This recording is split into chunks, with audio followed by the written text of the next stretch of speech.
बिस्मिल्लाह बिस्मिल्लाह इन्नल हम्दुलिल्लाह नहमदुहु व नस्तईनुहु व नस्तगफिरुह व नऊज़ु बिल्लाहि मिन शुरूरि अनफुसिना व मिन सय्यिआति अमालिना मन यहदिल्लाहु फला मुदिल्ल लहु व मन युद्लिल फला हादिय लहु व अशहदु अन ला इलाहा इल्लल्लाहु वहदहु ला शरीका लहु व अशहदु अन्ना मुहम्मदन अब्दुहु व रसूलुहु अम्मा बाद फ़इन्न खैरुल हदीस किताबुल्लाह व खैरुल हदी हदी मुहम्मदिन सल्लल्लाहु अलैहि वसल्लम व शर्रुल उमूरि मुहदसातुहा व कुल्लु मुहदसतिन बिदअह व कुल्लु बिदअतिन दलाला व कुल्लु दलालतिन फिन्नार। अस्सलामु आलैकुम व रहमतुल्लाहि व बाराकातुहू। আমরা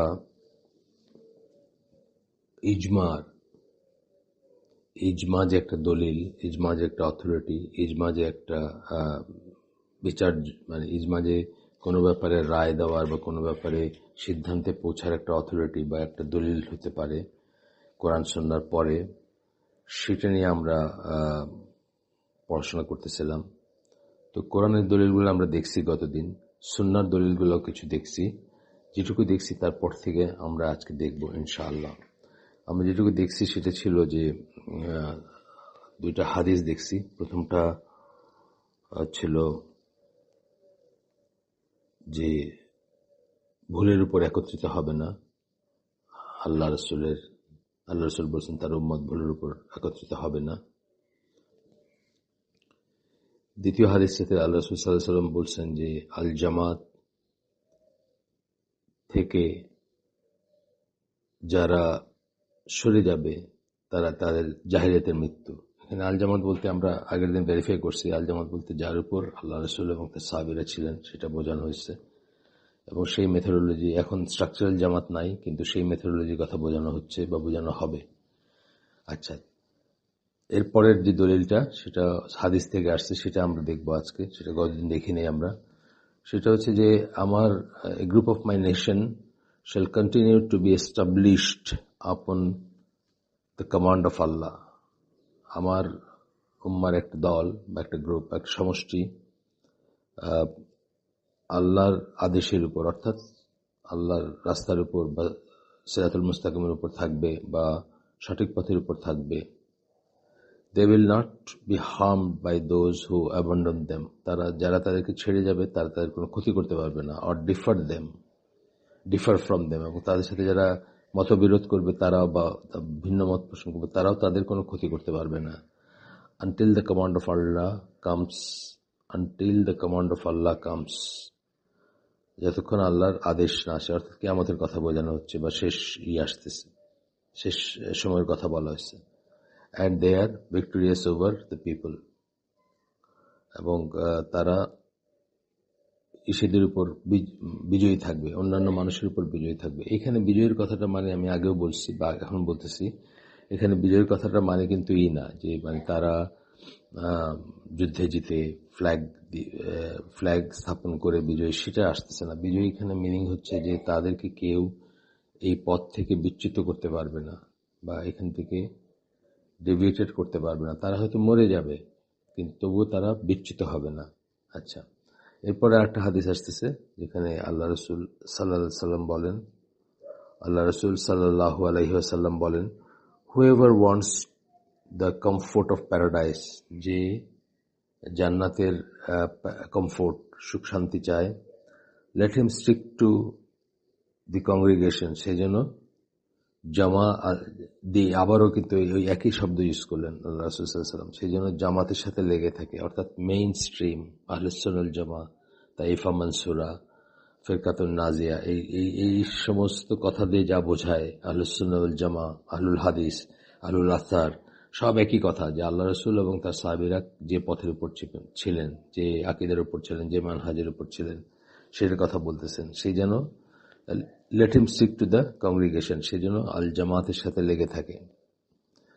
whoever is made happy by his good deeds and saddened by his evil deeds is in fact a believer. Whoever is made happy by his good deeds and saddened by his evil deeds is in fact a believer. যার ভালো কাজ তাকে আনন্দ দেয় এবং খারাপ কাজ তাদের বিষণ্ণ করে তোলে, এটা ফিতরা। আসলে স্বাভাবিকভাবে একটা মানুষের রূহ বা আত্মা পচে না গেলে এটি স্বাভাবিক যে একটা ভালো কাজ করলে, এমনকি পশুকুলেও কারো কারো ভিতরে এটা দেখা যায় যে তারা তাদের নীতি বিরুদ্ধে একটা কাজ করলে, আল্লাহ যাদেরকে যে নীতি নিয়ম দিয়ে দিয়েছেন তার বিরুদ্ধে একটা কাজ করলে তারা এটা খুব রিগ্রেট করে। অনেক সময় আছে এরকম উদাহরণ আমরা এই ইসলামিক বইতেই পাইছি যে পশুরা যখন তাদের নিয়ম নীতির বিরুদ্ধে একটা কাজ করে ফেলে তারপরে সেটা যেন খুব রিগ্রেট করে এবং অনেক সময় রিগ্রেট করে মারাও যায়। এটাও দেখছি আমরা রিলিজিয়াস বইতেই পড়ছি, ইসলামের বইতেই পড়ছি। যাই হোক, যেটা বললেন যে যাকে তার সৎ কাজ আনন্দ দেয় এবং অসৎ কাজ যাকে বিষণ্ণ করে সে আসলে একজন বিশ্বাসী। আচ্ছা, এই নিয়ে ইমাম শাফির কিছু বক্তব্য আছে যেটা বেশ বড়, আমি পড়বো কিনা শিওর না, তো সেটা হাইলাইটেড পোর্শন পড়তে পারি। Whoever has the same views as that of the Muslim community is adhering to that community. যার মুসলিম কমিউনিটির, এখানে মানে কোট আনকোট আমি প্রত্যেকবার বলার দরকার নেই, এখানে মুসলিম কমিউনিটি বলতে বা কমিউনিটি বলতে সবসময় আহলে সুন্নাত ওয়াল জামাত বোঝানো হচ্ছে, বা যারা রাসূল সাল্লাল্লাহু আলাইহি সাল্লাম এবং তার সাহাবীদের পথের উপর ছিলেন তাদেরকে বোঝানো হচ্ছে। এটা বারবার উল্লেখ না করলেও আপনারা বুঝে নিয়েন আর কি। তো বলতেছেন যে whoever has the same views as that of the Muslim community, Muslim community যেটা, মুসলিম সম্প্রদায় যেটা, তার ভিউগুলো যার থাকে, is adhering to that community, তাহলে সে সেই কমিউনিটির সাথেই লেগে আছে বা সেই কমিউনিটির একজন বা এক্সটেনশন। আচ্ছা, negligence and forgetfulness are only found in the sects. As for the জামা, তাহলে সেক্টস, ফিরকা যেগুলো আমরা বলি, ভাগ বা বিচ্যুত হয়ে গেছে, বাইর হয়ে গেছে, ভাগ হয়ে গেছে বা সরে গেছে যারা মেইনস্ট্রিম থেকে বা সিরাতুল মুস্তাকিম থেকে, তাদের ভিতরেই নেগলিজেন্স এবং ফরগেটফুলনেস। নেগলিজেন্স হচ্ছে অবহেলা, ফরগেটফুলনেস গফলা বা ভুলে যাওয়া। আমরা অনেক সময় ভুলে যাই না, মানে মা কিছু একটা আনতে পাঠাইছে দোকানে, রাস্তায় মানে আপনার বান্দর নাচ চলতেছে, এখানে দাঁড়ায় গেছি, তো মা যে পাঠাইছে, মা যে বসে আছে, যে তেল নুন কিছু একটা নিয়ে গেলে রান্না বসাবে, আমি সেটা ভুলেই গেছি। হ্যাঁ, একটা হচ্ছে নেগলিজেন্স অবহেলা, একটা হচ্ছে ভুলে যাওয়া। আমরা সেটা ভুলে যাই, স্বভাবগতভাবে ভুলে যাই। মানুষের এই যে নাম ইনসান আসছে, তার একটা মিনিং হচ্ছে যে সে ভুলে যায় সেখান থেকে আসছে। যাই হোক, নেগলিজেন্স আর ফরগেটফুলনেস আর only found in the sects, ফারাকার ভিতরে পাওয়া যায়। মানে ফিরকা যেগুলা, সরি ফারাকা বলতেছি, যারা ফারাকা করে, ফারাকা একটা ভার্ব, মানে যারা ভাগ করে, সেখান থেকে ফিরকা আসছে। জামা একটা ভার্ব, জামা, সেখান থেকে জামাত আসছে। তো যাই হোক, অ্যাজ ফর দ্য জামা বলতে আহলে সুন্নাত জামা বোঝাচ্ছেন, it is not possible that all of them would be negligent or forgetful of the meaning of the Quran and Sunnah or analogy, Allah willing. তো বলতেছে জামাতের ব্যাপারে যেটা হবে, জামাত তো একসাথে কাজ করবে, একসাথে একটা কমান্ডে থাকবে বা একসাথে থাকবে, একসাথে উঠবে, একসাথে বসবে, একই মেথোডোলজি ফলো করবে। আল্লাহ রাসূল সাল্লাল্লাহু আলাইহি সাল্লাম এবং তার সাহাবীরা যার উপর ছিলেন তার উপর থাকবে। প্রত্যেক কথাটা খুঁজতে চেষ্টা করবে যে এটা সুন্নায় পাওয়া যায় নাকি, রাসূল কিছু বলছেন নাকি, তার সাহাবীরা কি করছেন। সুতরাং তারা কখনো নেগলিজেন্টও হবে না, তারা ফরগেটফুলও হবে না, তারা ভুলে থাকার প্রশ্নই ওঠে না। of the meaning of Quran, Sunnah and analogy, or analogy, and বলেন or বলছেন analogy, কোরআন এবং সুন্নাহর অর্থ অথবা analogy হচ্ছে যে কিয়াস, যেটাকে আমরা বলি আল্লাহ বলি। তারা যদি কিয়াস করে সেটাও ঠিক করবে আর কি, সেটা বলতেছেন, বা তারা যদি অ্যানালজি ড্র করে সেটাও ঠিক করবে। আচ্ছা, গেল। এরপরে আমরা আরেকটু যাব, এখানে আরেকটা হাইলাইটেড অংশ পড়বো আমরা, যে লেখার থেকে আমি পড়তেছি সেটা পুরোটা পড়তেছি না, আমরা জাস্ট দেখে দেখে হাইলাইটেড অংশ বা ইম্পর্টেন্ট জিনিসগুলো পড়তেছি। এখানে বলতেছেন যে হাদিসগুলো আমরা পড়লাম, মানে গতদিন এবং আজকে যে হাদিসগুলো পড়লাম, আর এখন লাস্ট যেটা পড়লাম এটা ইমাম শাফির একটা বক্তব্য থেকে পড়লাম, আপনাদের বললাম। তো বলতেছেন, ফার্দারমোর দিস হাদিস were well known among the companions, followers and those who came after them. এই হাদিসগুলা সাহাবীদের সময়, সাহাবীদের মাঝে তাবেঈদের মাঝে এবং তাবেঈদের পরে যারা আসছেন তাবেই তাদের মাঝে সবাই জানতেন এগুলোর সম্বন্ধে।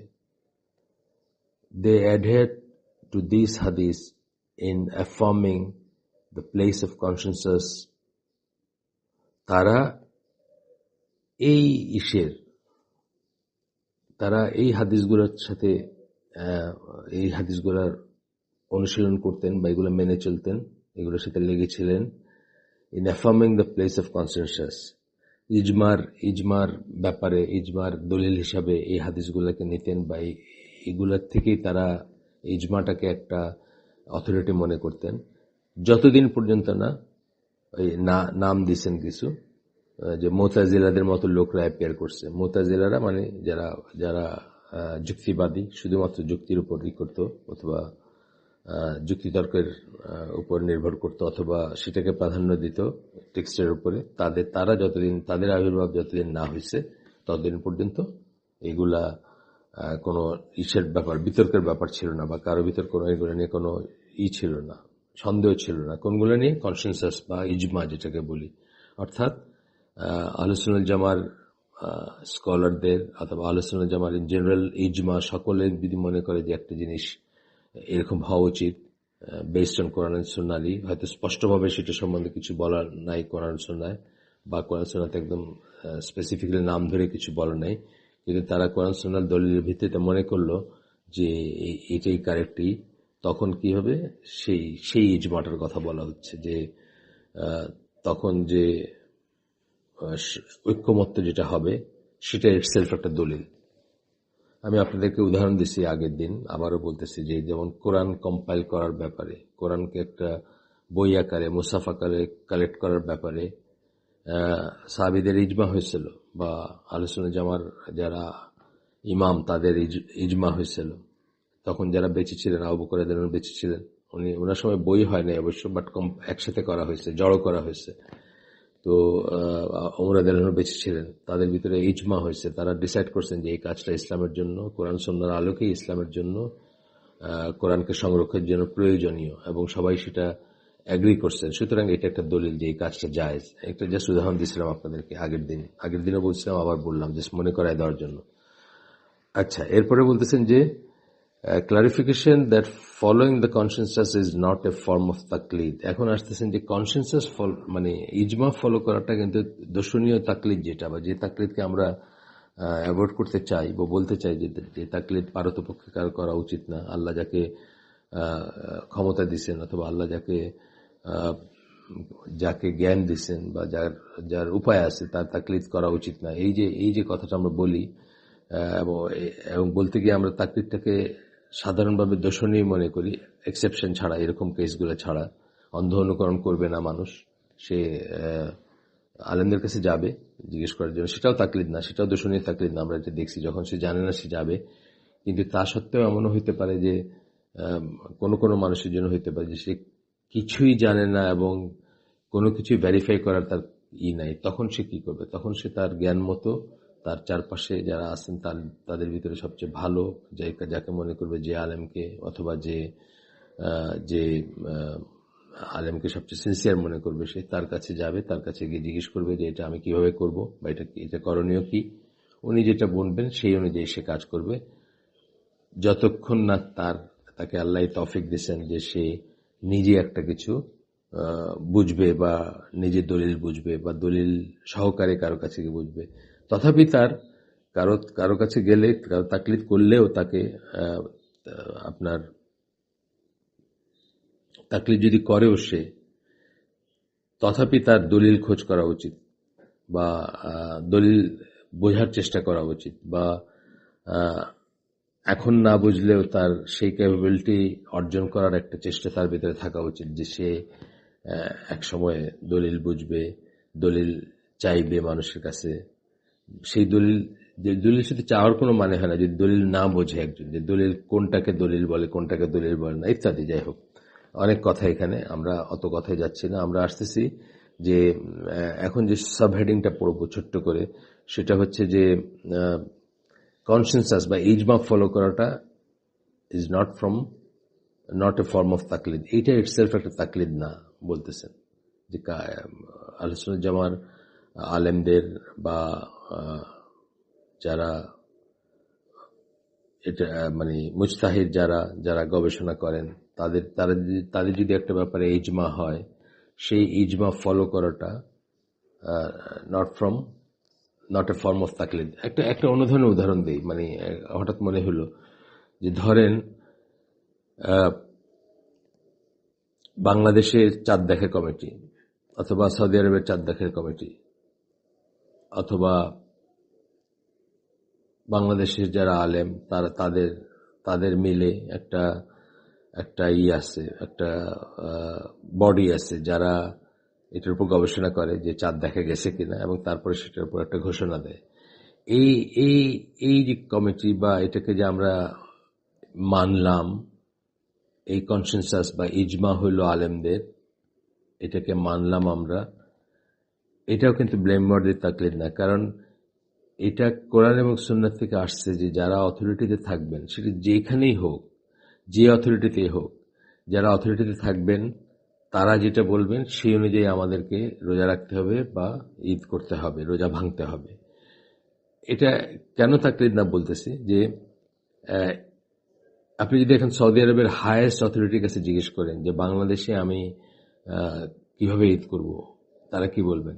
এখানে কিন্তু আমরা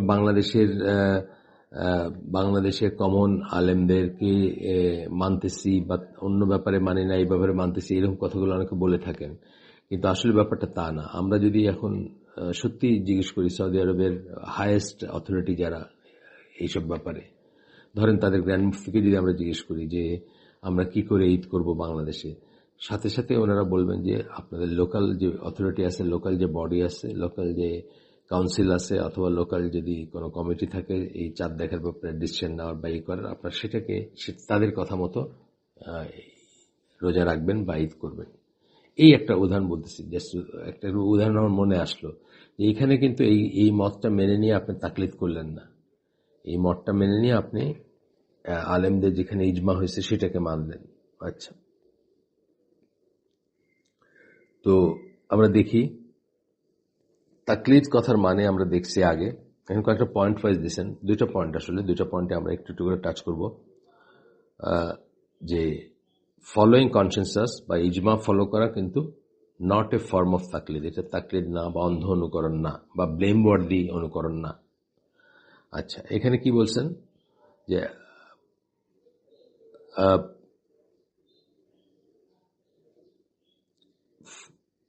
following the consensus is not some form of taqleed of the masses of the nation, nor does it imply that one takes them as lords instead of Allah. এখানে আরো ফাইনাল পয়েন্ট যেটা বলতেছেন যে তাদেরকে লর্ড হিসাবে, প্রভু হিসাবে নেওয়া না, কিন্তু যারা ইজমাটা, যারা ইজমা বা কনসেনসাস, যারা ইজমাতে পৌঁছাইলেন, ধরেন আলেমরা, তাদের সেই ইজমাটাকে ফলো করা কিন্তু একটা তাকলিদ না, ব্লেমওয়ার্দি তাকলিদ না, বা দোষণীয় জিনিস না, দোষণীয় অনুকরণ না। অথবা এর মানে এটা না যে আমরা তাদেরকে ইলা বানায় নিছি, তা না। কিন্তু অনেকে যারা বিভ্রান্ত করতে চায় তারা কিন্তু এইটা করে, মানে এই ক্লসটা আনে যে তোমরা আল্লাহর জায়গায় কি এদের ইলা বানায় নিছো, বা এদেরকে লর্ড বানায় নিছো, রব বানায় নিছো, যে এদের কথা তোমরা শুনতেছো, এদের কথা অনুযায়ী তোমরা কাজ করতেছো, তা না আর কি। এখানে দুটো যুক্তি দিবেন। প্রথম যুক্তিটা হচ্ছে যে টু অ্যাক্ট আপন another statement without any authority, এইটা হচ্ছে তাকলিদ। টু অ্যাক্ট আপন, আমরা আগে তাকলিদের ডেফিনেশনটা আবার দিচ্ছেন, টু অ্যাক্ট আপন অ্যানাদার স্টেটমেন্ট, অন্য কারো একটা বক্তব্যের উপরে কাজ করাটা উইদাউট এনি অথরিটি, কোনো ছাড়া, মানে যার কোনো অথরিটি নাই বা যেটার কোনো যে দলিল সেটা নাই, সে দলিল ছাড়া কারো বক্তব্যের উপর কাজ করা হচ্ছে তাকলিদ। আচ্ছা, however, the proof or authority has been established showing that consensus is one of the sources of Sharia that is to be depended upon. কিন্তু আমরা একটু আগে গতদিন এবং আজকে যে আলোচনা করলাম সেটার বেসিসে আমরা দেখছি যে ইজমা হচ্ছে শরিয়ার একটা সোর্স, শরিয়ার একটা উৎস। আপনাদেরকে আমি আগেই অনেক কটা উদাহরণ দিয়েছি, বারবার দিচ্ছি এই জন্য যে আপনাদের মনে যেন এটা গেঁথে যায়। যেমন ধরেন, আজকে লাইফ সাপোর্ট উইথড্র করবেন কি করবেন না, আজকে লাইফ সাপোর্ট উইথড্র করবেন কি করবেন না, অর্গান ডোনেট করা যাবে কি যাবে না, এটা সরাসরি কোরআন এবং সুন্নায় নাই। কিন্তু কোরআন এবং সুন্নার আলোকে এটা নিয়ে গবেষণা করে আলেমদের যখন ইজমা হবে এটার উপর, তখন যদি আমরা, তখন এটা একটা অথরিটি, এবং তখন এটা শরীরের একটা উৎস, বা এই সিচুয়েশনে আমাদের করণীয় কি সেটার ব্যাপারে একটা অথরিটি, এবং সেটা আমরা যদি মানি, তার মানে কিন্তু আমরা কারো অন্ধ অনুকরণ করতেছে না। এবং সেটা যে একটা অথরিটি, সেটা আমরা এর আগে কোরআন এবং হাদিস থেকে দেখলাম, যে দলিলগুলো সেগুলো থেকে দেখলাম যে সেটা একটা অথরিটি। সেটাই বলতেছেন ওনারা যে consensus is one of the sources of the Sharia that is to be depended upon, যার উপর নির্ভর করতে পারি আমরা, তার ভিতরে শরিয়ার যে উৎসগুলোর উপর আমরা নির্ভর করতে পারি, তার ভিতরে ইজমা হচ্ছে একটা। অনেকে কিন্তু মানে না এটা, মানে এক্সট্রিম গ্রুপ আছে যারা ইজমাকে মানে না, যেমন আমরা মুতাজিলাদের কথা বললাম যে তারা ইজমাটা যে একটা দলিল সেটা মানে না। আচ্ছা, in this way it is similar to Sunnah of the prophet সাল্লাল্লাহু আলাইহি ওয়াসাল্লাম। এবং এই দিক থেকে চিন্তা করলে বা এই দিকে এইভাবে বিশ্লেষণ করলে এটা আল্লাহ রসুল সাল্লাল্লাহু আলাইহি ওয়াসাল্লামের সুন্নাহর সিমিলার একটা জিনিস। If Allah did not order us to follow the commands of the prophet Muhammad সাল্লাল্লাহু আলাইহি ওয়াসাল্লাম, কিভাবে এটা মানে সুন্নাহর মতো একটা জিনিস, সিমিলার জিনিস, সুন্নাহর মতো সিমিলার জিনিস, এইগুলো বলতেছেন। যদি আল্লাহ আমাদেরকে অর্ডার না করতেন যে রাসূল সাল্লাল্লাহু আলাইহি ওয়াসাল্লামের কে ফলো করার, following his sunnah would have been a type of taqlid of him and taking him as a lord other than Allah. যদি আমরা আল্লাহর কমান্ড না থাকতো তাকে ফলো করার, তাহলে তাকে যদি আমরা অন্ধভাবে ফলো করতাম কোনো দলিল ছাড়া বা ছাড়া, মানে কোনো উইদাউট আস্কিং দলিল, তাহলে কি হতো, আমরা তাকে আল্লাহ ছাড়া আরেকজন রব বা ইলা বা লর্ড হিসাবে গ্রহণ করতাম, যদি অন্ধভাবে তাকে করতাম, আল্লাহ যদি আমাদেরকে করতে না বলতেন। এটা একটা উদাহরণ হিসাবে দিচ্ছেন। আল্লাহ আমাদেরকে কি বলছেন, কত জায়গায় কোরআনে বলছেন তাকে ফলো করতে, তাই না?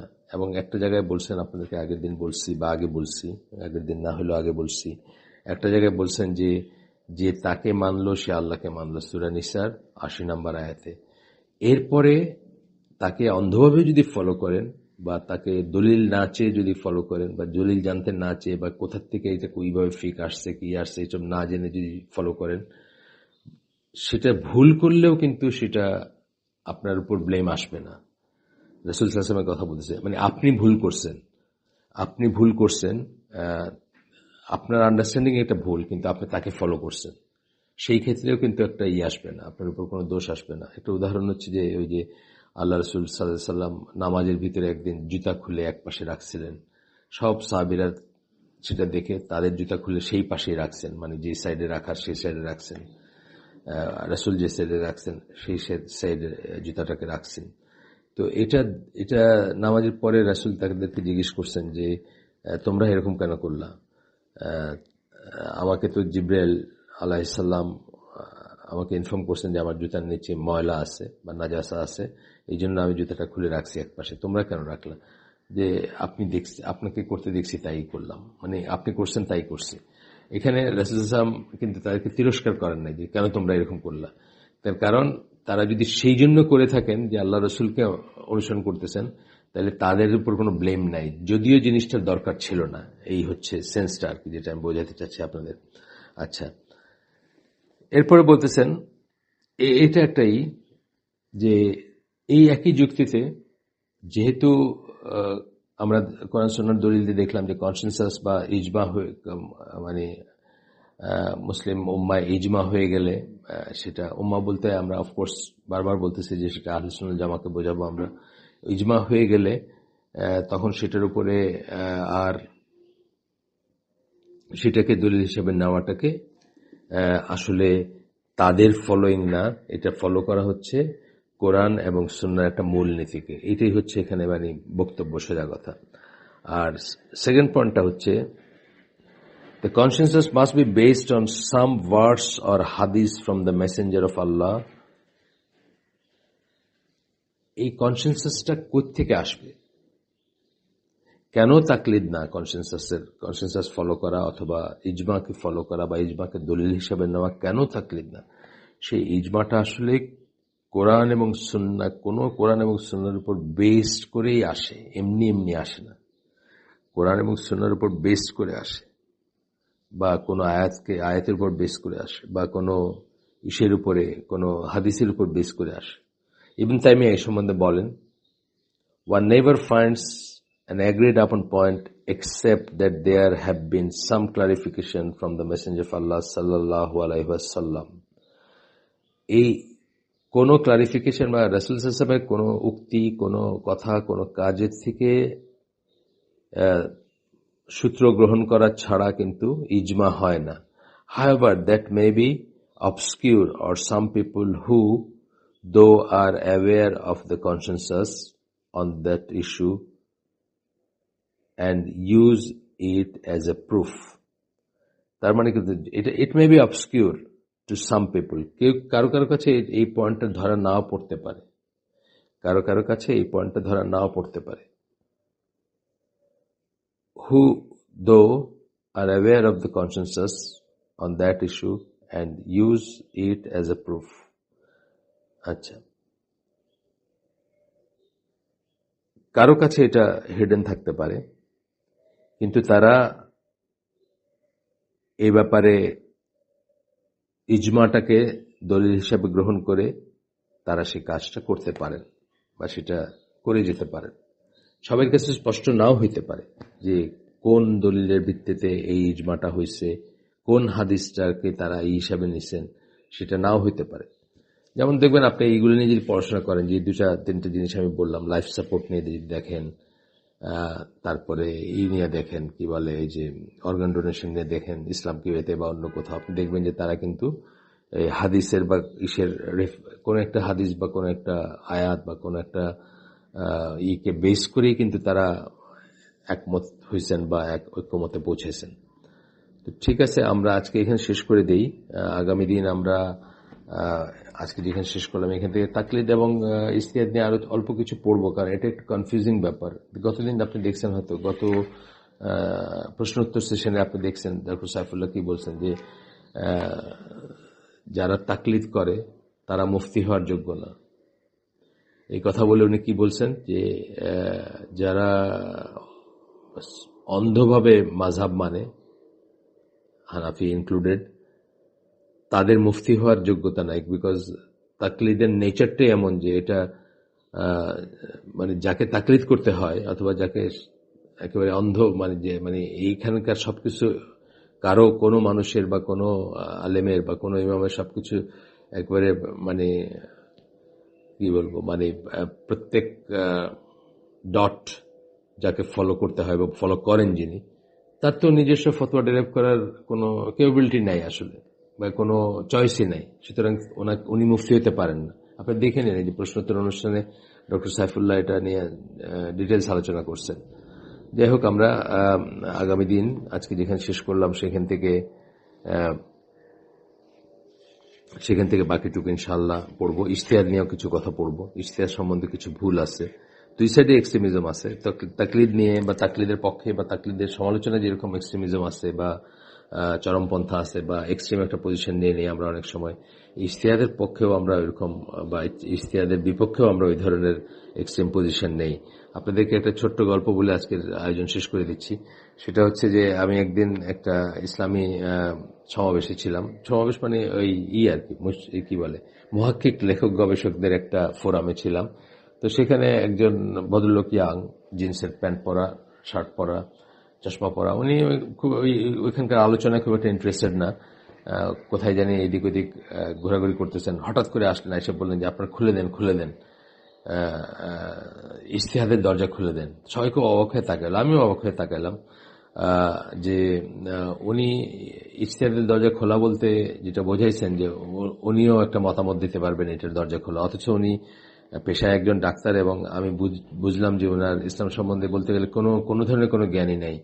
কিন্তু উনিও যেন একটা মতামতই করতে পারেন বা একটা ফতোয়া দিতে পারেন অথবা একটা রুলিং এ পৌঁছাতে পারেন, সেই দরজাটা বোধহয় খুলে দিতে বলতেছেন। আমরা ইজতিহাদ বলতে কিন্তু সেটা মেন করি না কখনো, আমরা দেখব পরে। ইজতিহাদ বলতে সেটা মেন করি না। অবশ্যই ইজতিহাদের প্রিকন্ডিশন হচ্ছে তার যোগ্যতা থাকতে হবে, যার উপর ইজতিহাদ করবেন সেটার যোগ্যতা থাকতে হবে, specially for for for others. যখন একটা ব্যাপার মানে নিজে নিজে কেউ একজন ইজতিহাদ করতে পারে, কখনো ধরেন এমন একটা দেশে পৌঁছেছেন যেখানে বা এমন একটা জায়গায় পৌঁছেছেন যেখানে কিবলা কোন দিকে বের করার কোনো রাস্তা নাই। সো দুইজন মানুষই আছেন আপনারা ওইখানে, ওই দ্বীপে বা ওইখানে, এবং দুইজন একদম উল্টা উল্টা দিককে ইজতিহাদের বেসিসে বা নিজেদের যে রিজনিং আছে সেটার বেসিসে একেবারে উল্টা দুইটা দিকে কিবলা করে নামাজ পড়লেন, সালাত আদায় করলেন, দুজনেরই সালাত হয়ে যাবে। কিন্তু আপনার এই ইজতিহাদ অন্যের বেলায় অ্যাপ্লিকেবল না। জাস্ট পার্সোনাল লেভেলে করলেন, উপায়ান্তর না দেখে করলেন। কিন্তু জেনারেল ভাবে কি মানে অন্যের জন্য অ্যাপ্লিকেবল হইতে হলে অন্যের উপর ইজতিহাদ, আপনার ইজতিহাদটা অন্য ফলো করবে বা অন্যের উপর প্রযোজ্য হইতে হইলে কি হইতে হবে? প্রিকন্ডিশন হচ্ছে আপনার জ্ঞান থাকতে হবে বা সেই যোগ্যতা থাকতে হবে। আজকে আমরা শেষ করে দিই। সুবহানাকাল্লাহুম্মা ওয়া বিহামদিকা আশহাদু আল্লা ইলাহা ইল্লা আনতা আস্তাগফিরুকা ওয়া আতুবু ইলাইক। আমরা যে শুনলাম তার ভিতরে ভালো কিছু শুনে থাকলে সমস্ত প্রশংসা আল্লাহর, এবং খারাপ কিছু শুনে থাকলে সমস্ত ব্যর্থতা আমার, এবং সেটা শয়তানের তরফ থেকে। আল্লাহ আমাদেরকে ভালো যা শুনলাম তার উপর আমল করার তৌফিক দেন। আসসালামু আলাইকুম ওয়া রাহমাতুল্লাহি ওয়া বারাকাতুহু।